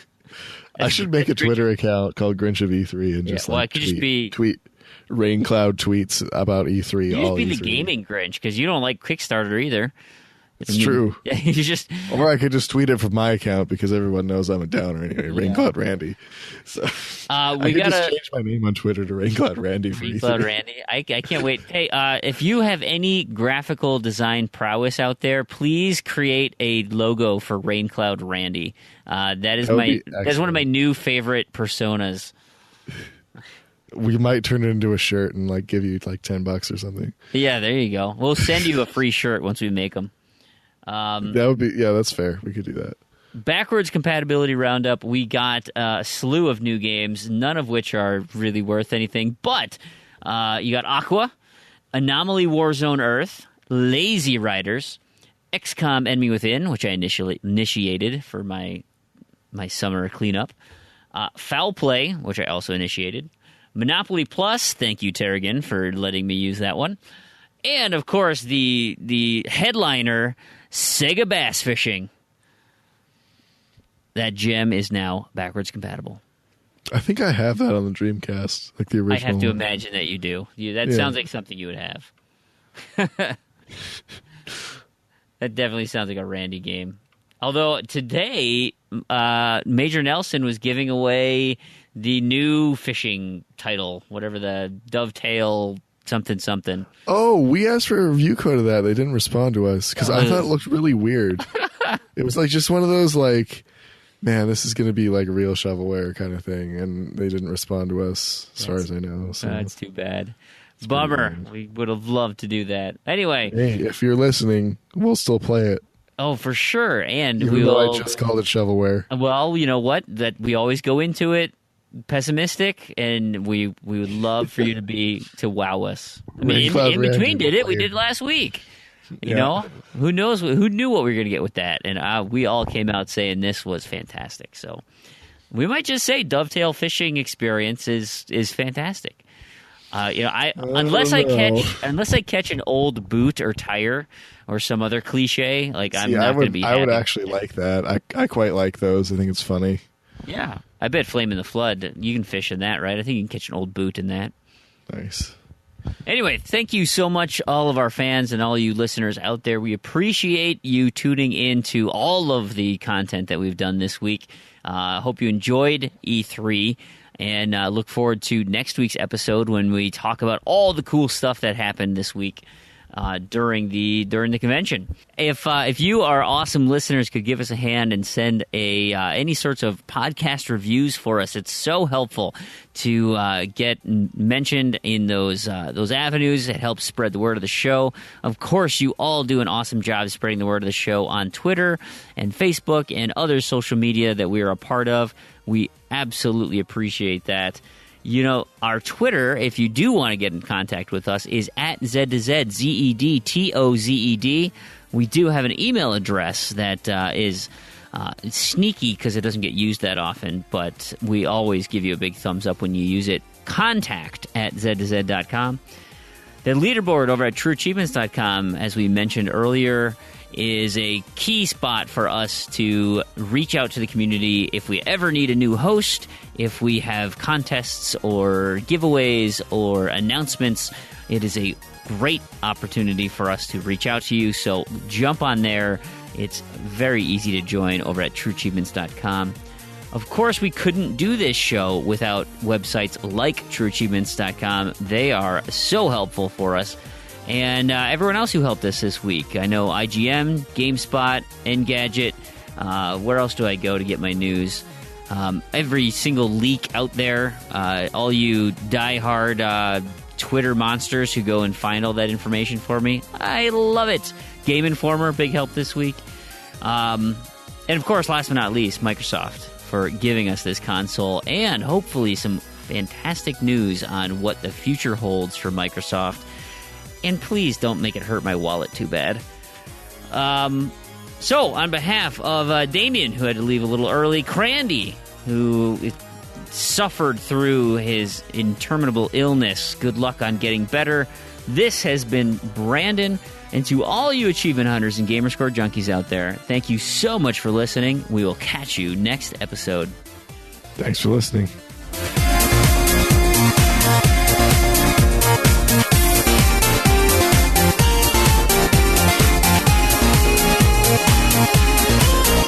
All these gems, and you wasted them. You wasted them. Yeah, about vitamin D and Grinch of E3 and stuff. So you're not green with sickness, you're green because you're the Grinch. I'm green because I'm E3 Grinch.